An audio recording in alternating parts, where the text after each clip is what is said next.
Hey diggers, I'm here in the garage going through the tail of the tape. I've got 12 time slips from Saturday's race. 12! The headline here is How do you win 9 rounds and not win a penny? That's what I did. I won 9 rounds of racing, didn't win the race, didn't even get far enough to make $1. How does that happen? Double entry. That's how it happens. Double entry. Don't do it. I mean, if you're going to do it, be set up to do it. I learned a pretty valuable lesson this weekend. So, at my local track, what I would call my home tracks, where I've been doing my points racing, it's where I've gone most often, Coastal Plains, Jacksonville, North Carolina, had a bracket race Saturday, and it was a great entry fee. Kudos to them on the entry fee. $25 to enter the race. That was spectacular. And now, mind you, the buyback, which they do first and second round buybacks, was $40. So the buyback was more than the entry. But I kind of like that. You know, I've been keeping up with like the guys over Going Bracket Racing, and they talk a lot about ways to, you know, entice the budget-minded bracket racer.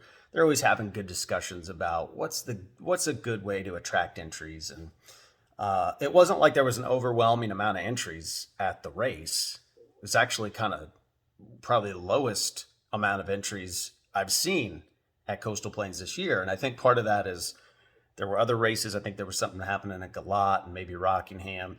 Other races in the area pulling racers away. Plus, it was crazy hot. I mean, it was like one of the hottest days of the year so far. It was like 95. It was just ugly hot. So they weren't going to even start the racing until like 5.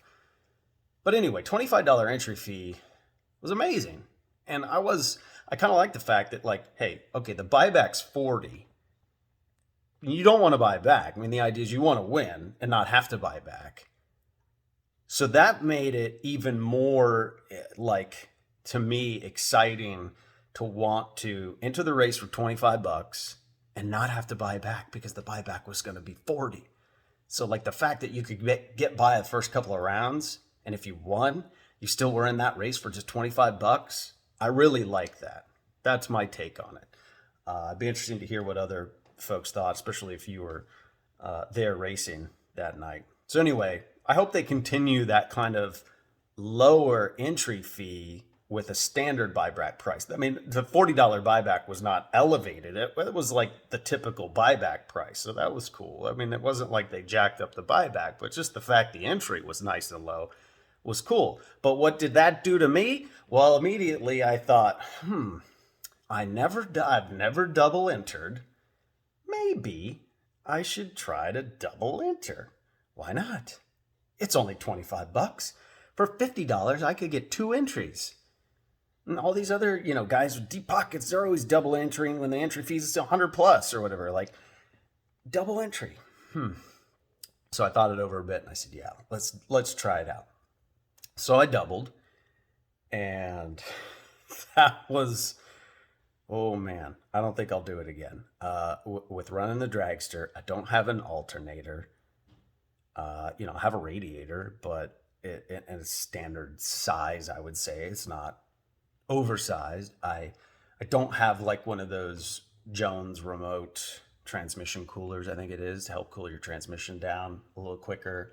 But I do have a transmission cooler, like the tiny kind of radiator for the transmission fluid. And so, I felt, and being on alcohol, I felt like, okay, I think the car will stay cool enough being double entered. I think I'll have enough time to charge the battery between runs, at least between rounds, and the battery will hold enough between the 2 runs per round because I'm running a mechanical fuel pump, so that's one less kind of heavier draw on the battery. So I felt like I could do it, right? Boy, it takes a lot to double enter. Man, are you turning around fast. And I think if you're in a door car, let's say you're in a door car and you're running like 680s or something. You're not too over the top with your engine setup, that it'll stay cool enough. You can run a larger radiator in a door car. You've probably got an alternator on the engine, and you've got a larger fuel tank in the car, or at least a larger fuel cell, if not the stock tank. So, I mean, there's all these things that I think with a door car, for a lot of guys, they can just come right back after making the run, get back into the back of the staging lanes and go. With the dragster and the engine I had, my combination, I had to go back to the trailer to at least top off the tank with fuel, because, I mean, I drank half the tank at least, making a run and coming back down the return road and everything. So running out of gas was a real issue. I needed to top back off between runs. Then it was also a matter of, am I going to have enough juice in the battery to start it up and go? That was almost a problem. So anyway, double entering, chaotic, because the other part of that is you're going so fast that having time to assess your data from the time slip and everything else is so compressed that, I mean, my head was spinning. It was pretty quickly. I was like, I don't even know what round I'm in. I don't know what's happening. Is the car cool enough to go? Yes. Did I put gas in it? Okay, go back up there. And I mean, it really tested the limits. It tested my limits. It tested the car's limits.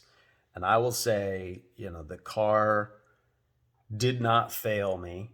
It got real close. I pushed it to its limits, but it didn't fail me. So I have to say I'm pretty proud of my car, actually.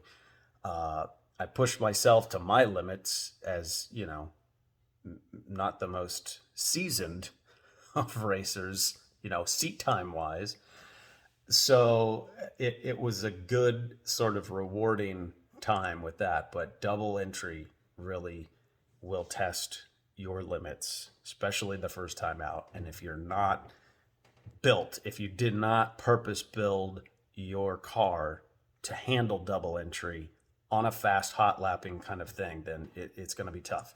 Now, maybe at a larger big buck bracket race, you know, you show up at a fling and you're double entered, and there are, you know, hours maybe between when you're running the next round, or even in that round when you're running your second entry. Maybe there's an hour. No sweat. But as I get into kind of my story of time slips here and share that with you, it was tough to turn around because it was so fast. And I mean, I'm kind of proud of myself that I think on average, I was going down track with my first entry, and I was going down track with the second entry of the same round within 15 minutes. To me, that's pretty quick, right? So I felt pretty good about that, but it wasn't fast enough at one point, and I'll get into that. But let's look at the time slips. All right, so let's take you through the time slips. Here we are, time round number 1. It's 4:47. And, you know, they wanted to wait till late in the day when the heat would start to go back down. So at this point, it's 90 degrees, 59% humidity. I go up there for my first time run on my first entry. You'll see I have 422 and also 4x22 to kind of designate between my two entries. So 006 red, 504 at 135. With this 112 60-foot time, that is slow for my car. But this is to be expected. I've seen this trend. It's like I need a few runs for my tires to kind of wake up and get happy. And I seem to start out with a lazy 60-foot that picks up 1 to 2 between the first and second run, and if not, maybe one more by the third run. So I'm moving 2 to 3 numbers at the start of my racing day because my 60-foots, you know, have to come around. So it's not out of the norm for these tires, and that's what I'm dealing with. So on to time run number 2. And this is the thing that I was excited about with double entering is I've been complaining a lot to everybody lately. Oh, I'm sick and tired of getting only one time run. I really wish I could get 2 time runs. And so I knew by double entering, I would get 2 time runs because you get 1 time run for each entry. So in that respect, I was kind of like, hey, I'll finally get my 2 time runs. You can see here it was 447. Now it's 506. All right, so that's the kind of quick turnaround of running the same time session with 2 entries. And I decided, let's try out the right lane. I got 2 entries, so hey, a 008 light, that's much better. There's that 111 now, 60 foot, so it's starting to come around. I thought it might jump up a bit more than that, but a 503, 135. Okay, so we're getting some data. T3, yes, that's right, a 3rd time run. Of all the times they decide to finally go back to giving us 2 time runs, it's the day I double enter. So I thought, well, I'll go back up there and I'll make another time hit, might as well. I didn't make a 4th. I probably could have if I hot lapped it around, but I thought, hey, let me get at least 1 more run of data. That's good. I'm going to make a lot of runs, so I don't need to overdo it and push myself. It's going to get crazy. And it certainly did. Okay, because now you can see it's 541, and my last run was 506. So hey, all right, about, 35, 40 minutes between turnarounds on the just time session. So 85 degrees now, 70% humidity, now a 110, 60 foot. I'm back in the left lane, and 501, 136. Okay, good mile an hour. At 70% humidity, I think the alcohol kind of likes to make power with a little humidity, I suppose. So, okay, all right. So now going into round number 1. And round number 1, it is 629, 83 degrees, 66% humidity. I decide, looking at Crew Chief Pro, it's telling me, hey, it's going to run like a high 98. So I think, well, okay, the 60 foot may come around. Yeah, it might run a high 98. Sure. So I put a 498 on the car, and it picked up 109.9 60 foot. That's a lot more where it should be. 5 flat with a 1, running it all out on my 98. So I couldn't get there, but my opponent broke it out by 4 thou. He was dialed 550 and went 49 with a 6. So got lucky there, got a win. And on to my second entry of round number 1, my X number entry. Yeah, I got a buy run. I earned the buy on my X entry because in time runs, I had the best reaction time with my 008. That's pretty cool. So getting a second look at with this buy run at the track, I thought, let me go run the right lane again.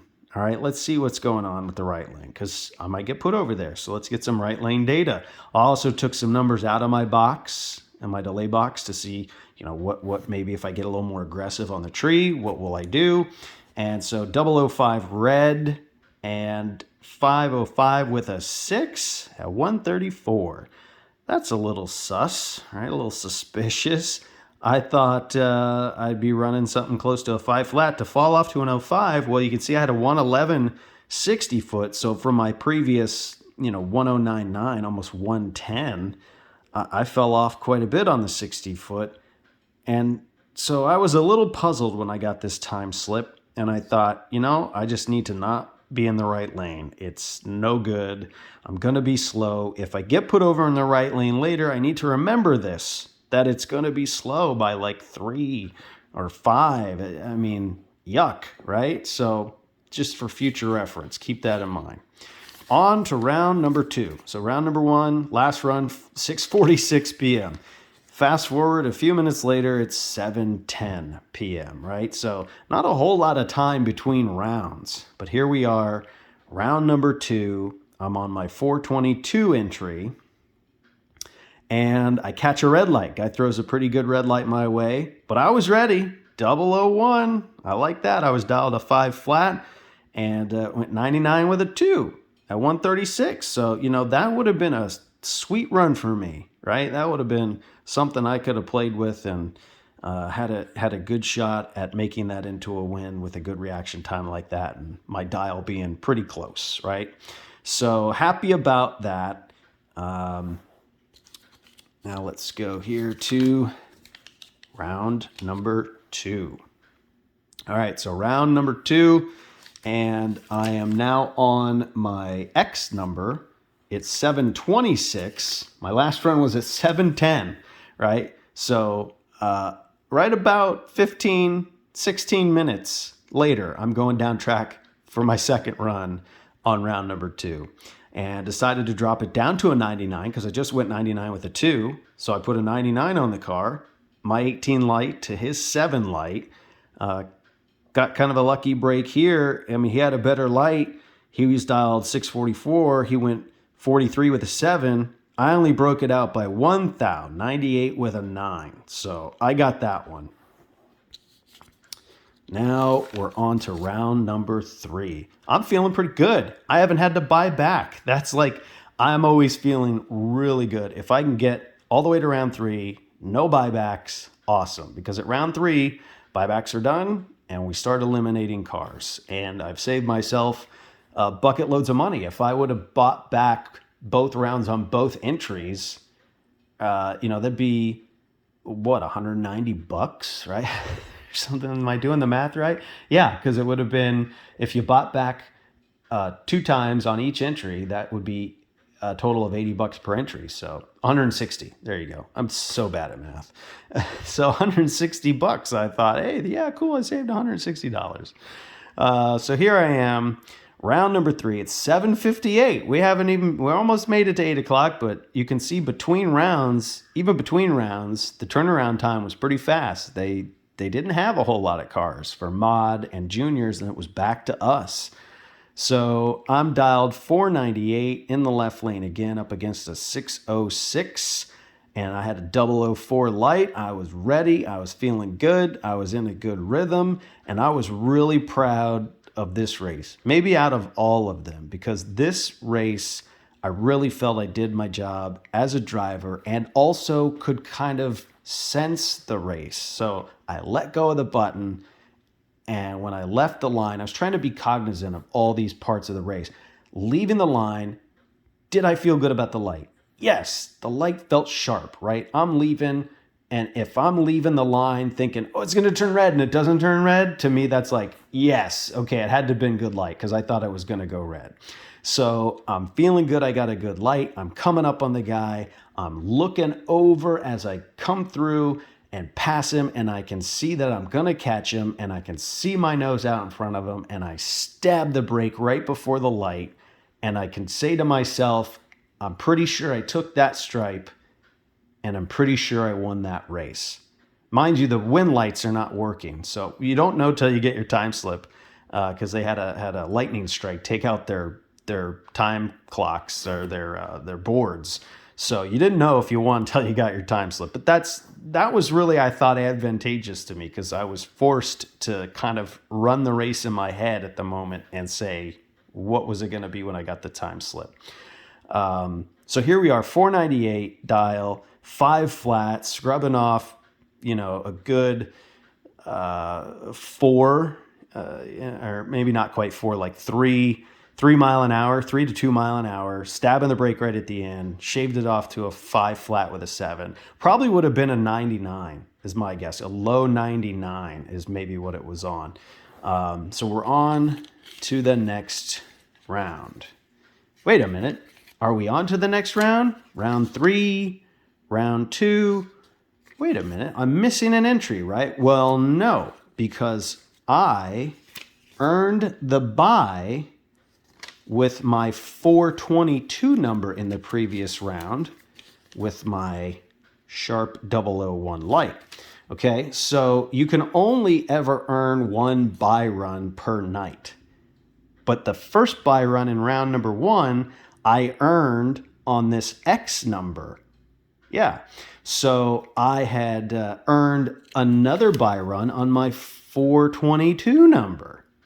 So round 3 buy run, I don't even go up there. A good note, talking to Dad quick, was like, hey, maybe you just want to go up there, stage and back out to give yourself more time to cool down, charge up. Because remember, I'm double entered and there's like no time for me to even blink. Like I'm to where I'm like barely remembering to check my tire pressure. And I'm just thinking, put gas in it, cool it down, charge it up. I stick 50 amps on the charger. I'm trying to cram every bit of juice into the thing I can, because it was at times starting to act like it wasn't going to start the car. That was, I think, the most nerve-wracking thing. I thought, what's going to take me out of this race is the battery. The car's just not going to start. It's going to give it up. So here we are, round number 4. Both entries still in it. All right, so round number 4, this is my 422 number. I'm dialed to 499. 28 light to his 23. He's dialed to 537. And this was a really interesting race because he had a better light, but we were really close in our lights. But I was catching him fairly early, I thought, or so I thought. Maybe that's what he was trying to show me with some kind of, drop spot early to kind of get out there and make it look like, hey, I'm starting to catch him because he's giving up the throttle and then get back on it, sort of thing. It was just odd because I felt like I was starting to catch him, before we were getting towards the mile-an-hour clocks, which would tell me I'm way out in front. So either he had a terrible light at that point, I'm thinking he had a terrible light and I'm catching him no problem, or something, he spun bad and he's off on his dial, something's up, or maybe he's showing me that, right? Because ultimately, it felt like as I came around him, he was still sort of with me. Now, 62 stripe is a lot of stripe, so I did come around it, but it was just kind of an odd thing to my eye. But overall, I kind of thought something went away, but I hung with it longer because it just felt like, no, I better not totally give up this stripe because he's still sort of there. That's how I remember it. So I didn't scrub off hardly anything. I just remember sort of jabbing the brake right at the line and made my 501, which might have been a 5 flat. Maybe it wasn't going to go 99. But based off my mile an hour there, I think, yeah, maybe I scrubbed off about 1 mile an hour, just kind of stabbing it right at the finish line. But hey, got by another round.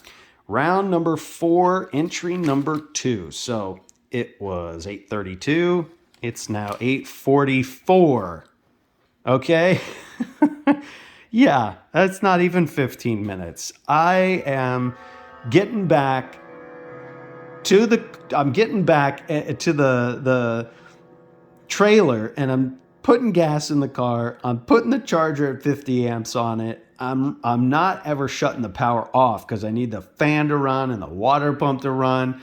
And as I'm getting back to the trailer on these runs now, the car is like pushing 210 for temperature. And I'm on alcohol, mind you. It's supposed to run cooler. So it's running as hot as I've ever run the thing. And I'm like, this is insanity.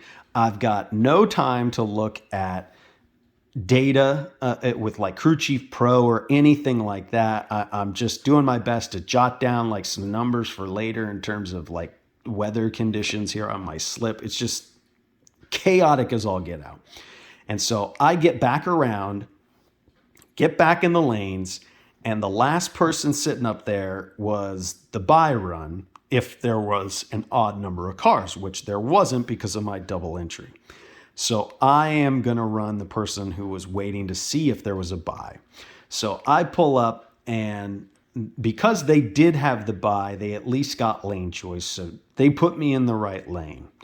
Now, I hadn't run the right lane for a bit, and mind you, the last time I ran the right lane, it fell off by like 3 numbers, right? I thought, I better dial up. And again, I have no time to look at data. I've had just enough time to look at my slip and not really think about it, which maybe was a good thing. So just off the flying by the seat of my pants, it's like, okay, I'm getting put in the right lane. I say, okay, I'm going to be dialed to 503. Yep, be safe, good luck kind of thing. And I just come up with that number thinking it's going to be slow. I'm putting over in the right lane, and maybe I'm dialing up a little much, but I'm just going to have to drive it and see what happens. So that was my best strategy on that one. And lo and behold, it wasn't way off over there. You can see they went red by 11.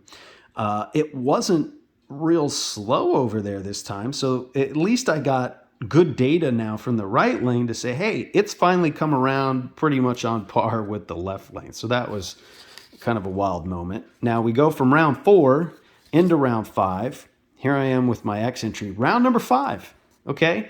I'm still in on both entries. I cannot believe how my night's going. I am like on cloud 9. I can't believe I'm still entered on both entries, round number 5, and there are 9 cars left, but my double entries to make a total of 10 entries left at this point.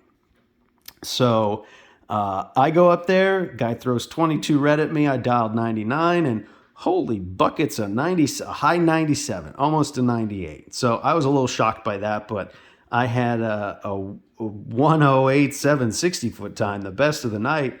I don't know where that came from, but look at my light, a 61. What is going on here?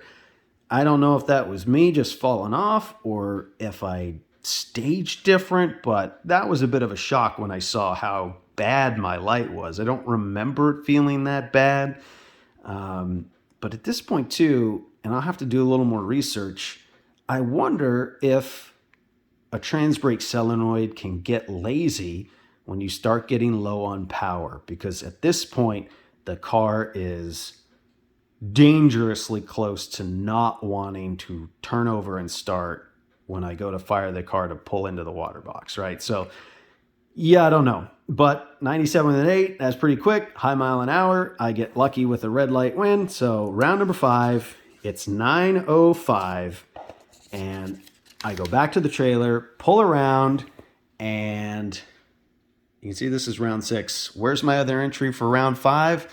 Well, this is sort of where the drama happens. I did not get back up to the lanes in time, or so I was told by the track staff.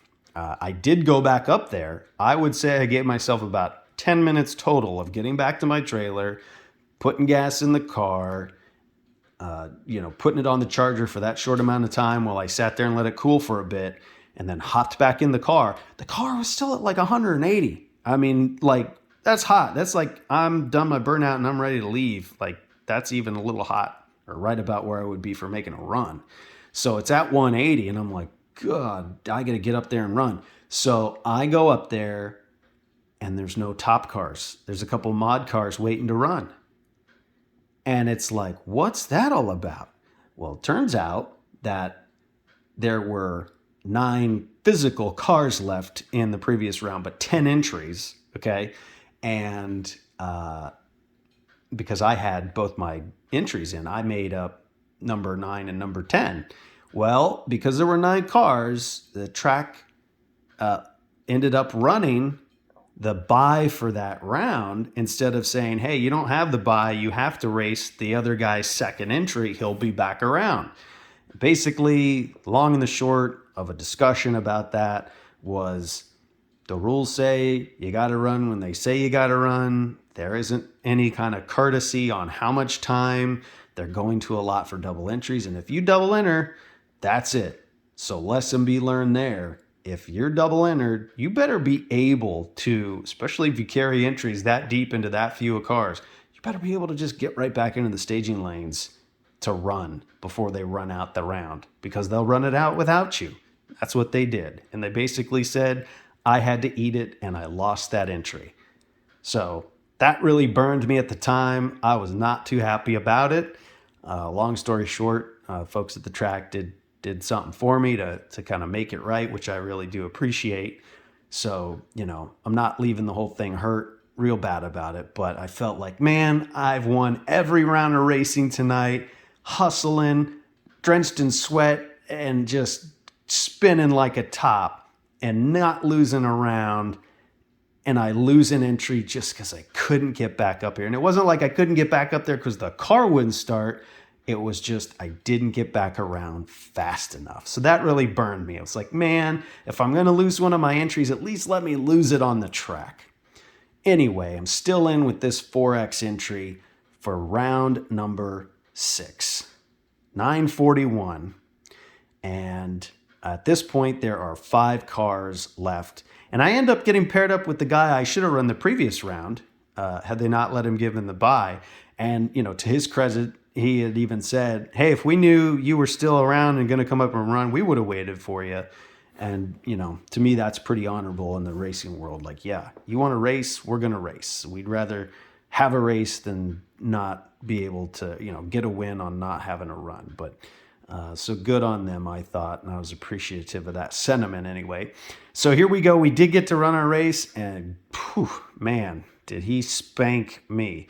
I dialed 498. I even thought, the humidity and everything felt like, should I be slowing it up? It's getting later. Here we're pushing closer to 10. Everything in me said I should have put a 99 on the car, but I was sitting in the car. We're getting ready to run, and I had just, started to belt in, and I don't have a dial board connected to my box. So I would have had to unbelt, get out of the car, flip my dial-in board around, and make it a 99. And I just didn't feel strong enough to make myself do that. I probably could have, and I should have listened to myself going back at it, but I didn't. And I said, I'm going to live with the 98 I put on it. And I told the guy, that's what I put on it, so that's what we're going to do. So here I am, dialed 498. He's dialed a 607, and you can see, kind of like the previous round where I had a 61 light, this time I had a 63. Mind you, I haven't touched the box. It's where it's been. So it's, to me, a little suspicious, or I just had 2 bad rounds. I don't know. But again, I wonder if there isn't something going on with my trans brake solenoid and the car being a little low on juice, because it's never been run down as far as I had it to where the car barely started. So, good run, 99 with a 7. Just couldn't quite run that 98. And he was trip, zip, dead on 9. Threw a 9-pack at me. Nasty. Good job on him. So he took that win, and my night ended in round number 6. And that is how you win 9 rounds of racing and not win a single penny, or the race for that matter of fact, because there were 5 cars and they weren't paying out that far back. I would have had to win that round to see any kind of money, and I didn't. So all of that, and nothing to show from my 9-round wins carrying 2 entries that deep all the way down. So, but I had a good story to tell, and that's it. I know I've been talking a long time. I hope I kept it interesting enough for you, but oh man. Lesson learned. I don't think I'll ever double enter again. I just don't see it, at least at a local bracket race, because it is it's just, I had no time to think, which in some instances I think was good. And I mean, there was even a point in time too, as I'm calling a race in my head through the finish line, I think he got the stripe. I think he won that round. And I even thought to myself, I hope I kind of did lose that, because it wouldn't be so bad to lose one of these entries at this point. It's just getting too insane to keep running at this pace. But no, I didn't. I kept going, kept winning. So I mean, that was great too. It was all the greatest feeling, and at the same time, ultra stressful at the same time. So it was just a bit nutty, and I don't think I want to be on that pace. I did really find it advantageous, though, I think, to be on track again so quickly, in that you got that second look at the tree, and it kept me in my rhythm better. That there's something to be said now, I know, and other guys will talk about this, but something to be said for getting in that rhythm and keeping iced up to be on the tree. Whereas if you have more time between rounds, it can be way more difficult to stay amped up to hit that tree the same way, that there's something to be said for that. So yeah, the double entry, I can see where its benefits are, but man, you have to be set up to run that for sure. So it was all the greatest day, night of racing, and all the worst in a way at the same time, with some of the, issue with losing out my other entry the way I did. But learned a lot. Definitely learned a lot. And that's my double entry story.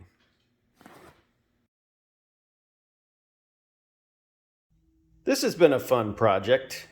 And when it comes to racing, it's not just the race cars that break, it's the support vehicles that also have problems.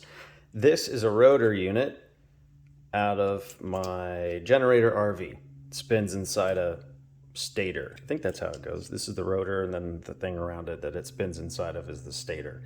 And it spins, and that makes your electricity. Well, I was having this problem with the generator wouldn't start. I'd try to start it and it couldn't turn over. I thought the starter was bad. Tried a new starter, didn't matter. Turns out this bearing was totally gone, wiped out, and had seized up.